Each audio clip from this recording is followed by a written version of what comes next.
we're gonna kind of go into a question from couples, right? It's from a couple's perspective. Is this from your couple?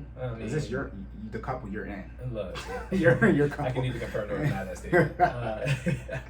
So for couples merging their budget, how do they determine the necessity of a line item on the budget? So an example, right? If she thinks it's important and he does not think it's important, how do they meet in the middle and figure out what necessarily needs to be on the budget, right? Yeah. Short answer, sorry fellas. She's probably right. No, I'm joking. So this is not really joint accounts related. This is just how you guys agree on a line item in your budget, right? Okay. In all honesty, reach out to me. That's probably the issue. Shameless plug here. Significant shameless plug. I highly recommend you get some type of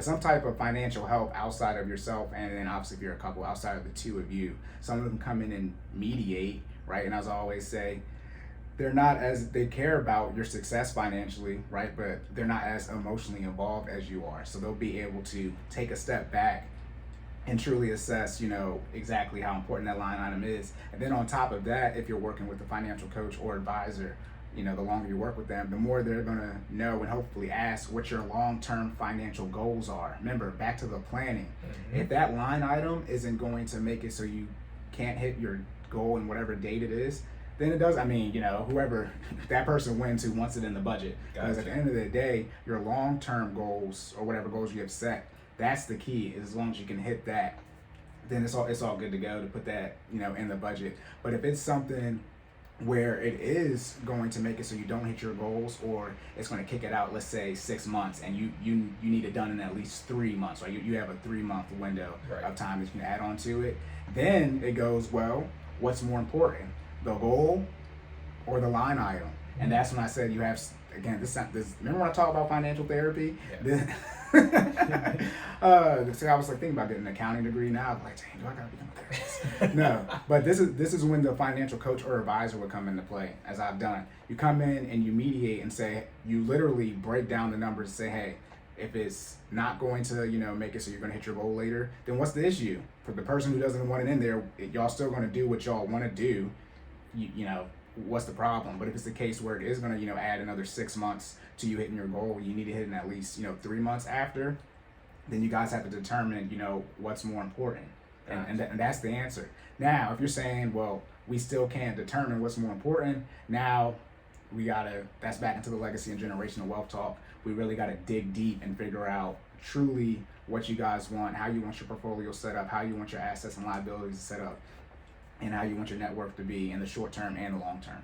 Okay, so a segue from that, right? So let's say we've had that third party counseling and we reach a point where we just can't agree. Is it possible to have 2 separate budgets and still be able to operate a joint lifestyle? No, you cannot have 2 separate budgets. I wasn't gonna cut you off because I'm working on that. Gotcha. No. I appreciate you. Let's be very, very clear. The second, when you get married, the only reason you're gonna have 2 budgets is because you've yet to condense them down to 1 budget, and that's pretty much. Well, again, you go through marriage counseling, so the budget can pretty much already be set up. You don't execute it until you actually sign that piece of paper. Right. Remember, the piece of paper means you're married. Yes. Not going down that aisle. Don't be one of these people going on vacation right for your honeymoon. Then you're not your spouse, technically just someone gets hurt, and now they're in the hospital, and then, anyways. So hey. Spend some time with that. Hey, estate planning, gotta have that stuff. Power of attorney. Hey, for Marylanders specifically, make sure you have that health director. Yeah, health director. Yep. Yeah. So we'll get into that though. Again, I'm just teasing for this, the estate planning, the legacy, the will, the investments, all that generational wealth. Yeah, talk about it. Nope, we're not even close to getting there yet. Yes. But no, yeah, you don't know. You wouldn't have 2 budgets. If you get to the point, are you asking me a serious question right now? No. Okay, you're just asking. I couldn't tell, because if y'all don't know, Jordan be doing 2 for 1. He'd be actually asking me questions for his personal life and actually for the podcast. No, if you get to therapy, right? But if you get to the point where there's something in your budget where you guys quote unquote no longer want to have 1 budget, right, or join your finances, I don't. In all honesty, what is it? Right. That's what I would need to know exactly what it is. And like I said, we haven't gotten to joint accounts yet. Okay. But what's causing so much trouble? Yeah, to the point where I don't want to have my finances with you no more. Again, from my perspective, financial house, food, shelter being utilities, rent and mortgage, clothing, transportation, insurance, and emergency fund.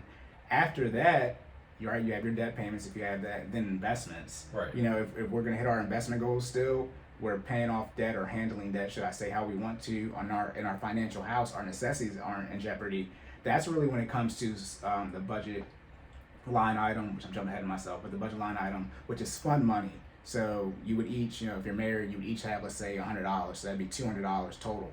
And I mean, y'all agree what you can't, spend it on in general, as far as your morals. Right. But they get $100. That's their discretionary income to spend. That's the discretionary income to spend. And you just gotta deal with that. So fellas, if you trying to go somewhere late at night with your boys, that's that budget. Now, if you marry somebody who don't like that, well, this is when I go back to the marriage counseling.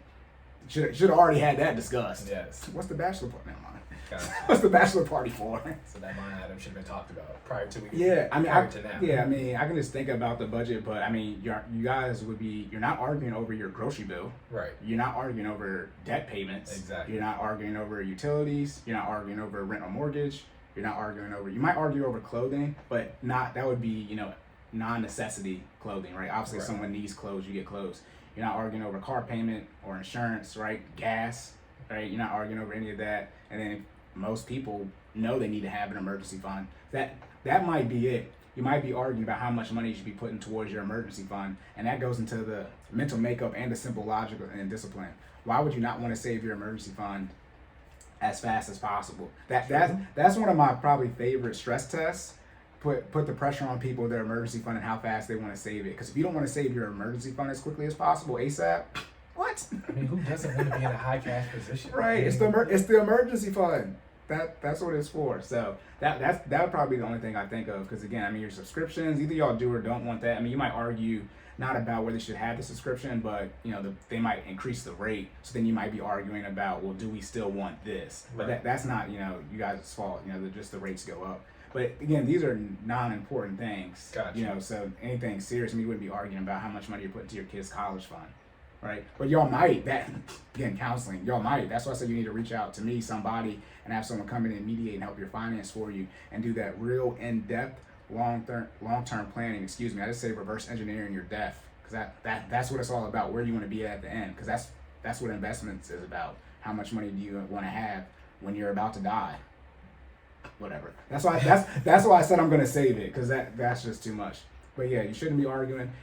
To answer the question directly again, no two budgets if you're married, unless you just got married, and then after that it's condensed to one. Gotcha. But once it condenses to one, it's locked in. There is no splitting. Right? I mean, you know what it's called? Split when you're married. A divorce. It's called a divorce. I mean, outside of that, again, the main cause divorce, infidelity, financial issues, sexual issues. But yeah, I mean, outside of that, you need help. You should seek some type of ad hoc help, like myself. I'm a semi-professional, semi-pro, like Will Ferrell. Or you can reach out to actual professional. I cost less money though, and get relatively the same results. Yeah. Whatever. Shout out to him and those results. All right. So